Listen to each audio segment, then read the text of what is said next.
Assalamualaikum warahmatullahi wabarakatuh. Hai teman-teman, kami dari kelompok 1 yang beranggotakan 4 mahasiswa. Yang pertama Ani Retnawati, yang kedua Kusriyanti, yang ketiga Pariyati, dan yang keempat Karina Sistianingrum.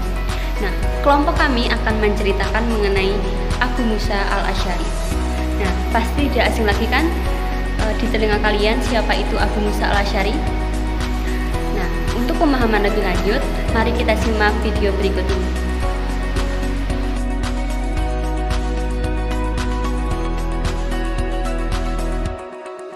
Abu Musa al-Asy'ari bernama lengkap Abdullah bin Qais.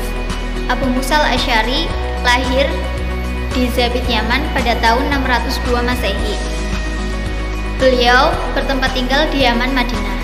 Abu Musa al-Asy'ari berasal dari Bani al-Asy'ar, dari kabilah Yaman dan dari kabilah Qahtan. Ibunya bernama Zabiyah yang termasuk dari kabilah Adnani. Abu Musa al-Asy'ari memiliki putra, yaitu Abu Burdah. Abu Burdah adalah seorang hakim bagi Hajjaj bin Yusuf di Kufah dan Bilal. Putra Abu Burdah di Basrah juga menjadi pejabat kehakiman. Sosok terpenting dari keluarganya adalah Abu Hasan al-Asy'ari. Abu Hasan al-Asy'ari adalah seorang tokoh teolog kenamaan yang dikatakan bahwa nasabnya sampai kepada Abu Musa melalui 8 perantara. Menurut sebagian riwayat, Abu Musa al-Asy'ari pergi ke Mekah dan bermitra dengan Sa'id bin Umayyah dan memeluk Islam dan ikut serta dalam perjalanan hijrah kedua kaum muslimin ke Habasyah. Namun Ibnu Sa'ad menegaskan bahwa Abu Musa tidak pernah bermitra dan setelah memeluk Islam, ia kembali ke Yaman. Sementara Musa bin Uqbah, Ibnu Ishaq, dan Abu Mas'ar, 3 orang dari para sejarawan klasik mengafirmasi bahwa ia tidak termasuk dari kelompok yang berhijrah ke Habasyah dan pandangan ini dibenarkan. Demikian juga Ahmad bin Hambal menuturkan dari cucu Abu Musa bahwa ia dan kaumnya menemui Rasulullah SAW 3 hari setelah kemenangan dan walaupun tidak ikut serta dalam pertempuran, namun memperoleh banyak ghanimah. Informasi lainnya menunjukkan bahwa Abu Musa pada tahun 7 Hijriah berlayar dari kota Zabid, Yaman bersama rombongan lebih dari 50 orang. Atas pengaruh badai, mereka berlabuh ke Habasyah tepat saat Ja'far bin Abi Thalib dan para sahabatnya kembali dari Habasyah. Dengan demikian, bersamaan dengan tunduknya para Yahudi Khaybar, kesemuanya tiba di hadapan Rasulullah SAW. Dan ketidaksengajaan tersebut seolah-olah menjadikan ia termasuk dalam kelompok para muhajirin Habasyah.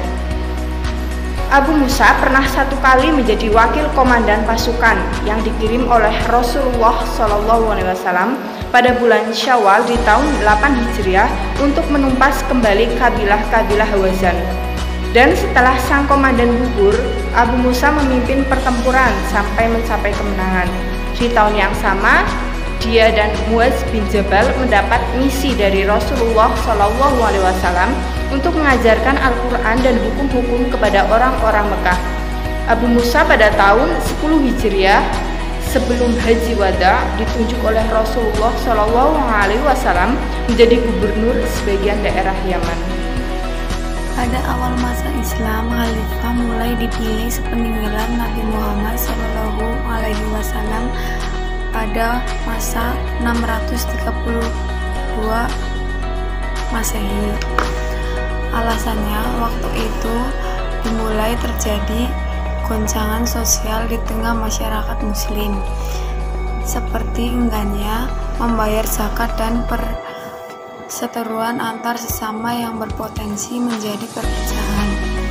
Maka sahabat-sahabat Nabi Muhammad mendiskusikan suksesi kepemimpinan umat Islam. Suksesi dilakukan dengan 3 prosedur: penunjuk, konsultasi, dan baiat. Dalam proses ini, 4 nama dari sahabat paling awal masuk Islam dan dekat dengan Nabi Muhammad masuk ke dalam bursa, yakni Abu Bakar, Umar bin Khattab, Utsman bin Affan dan Ali bin Abi Thalib. Setelah perdebatan alat di kalangan muslim, akhirnya disepakati menunjuk Abu Bakar sebagai khalifah pertama. Kemudian namanya dikonsultasikan kepada sahabat lainnya. Usai disetujui, baru Abu Bakar dibaiat menjadi khalifah pertama sepeninggalan Nabi Muhammad SAW dari masa 632 sampai 634 Masehi. Dengan proses yang sama, Abu Bakar digantikan Umar bin Khattab pada masa 634 sampai 644 Masehi. Umar kemudian digantikan Utsman bin Affan pada masa 644 sampai 656 Masehi. Dan terakhir adalah Ali bin Abi Thalib pada masa 656 sampai 661 Masehi. Keempat khalifah di awal Islam tersebut dijuluki Khulafah Ar-Rasyidin. Akhir era Khulafah Ar-Rasyidin ditandai dengan terbunuhnya Khalifah Ali bin Abi Thalib oleh Abdurrahman bin Muljab. Abdurrahman bin Muljab kemudian disebut berasal dari kelompok Jahwarij atau yang tak sepakat dengan Ali bin Abi Thalib. Era ini sekaligus mengawali kemunculan sekretarian di dalam Islam, yakni munculnya kelompok Sunni, Syiah, dan Khawarij. Dituturkan bahwa Abu Musa meninggal pada tahun 42, 44, 50, 52, atau 53 Hijriah.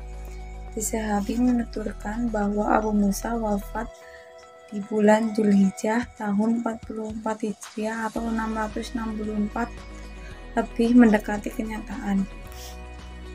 Ia ketika meninggal berusia 63 tahun dan tempat kematian dan pemakaman Abu Musa di Mekah juga menjadi perselisihan, kendati referensi lama menuturkan di Kufah, di mana juga ia memiliki rumah di situ. Oke teman-teman, sekian video mengenai Abu Musa al-Asy'ari dari kelompok kami. Oh ya, jangan lupa untuk like, komen, dan share video ini sebanyak-banyaknya ya. Semoga bermanfaat. Wabillahi taufiq wal hidayah. Wassalamualaikum warahmatullahi wabarakatuh.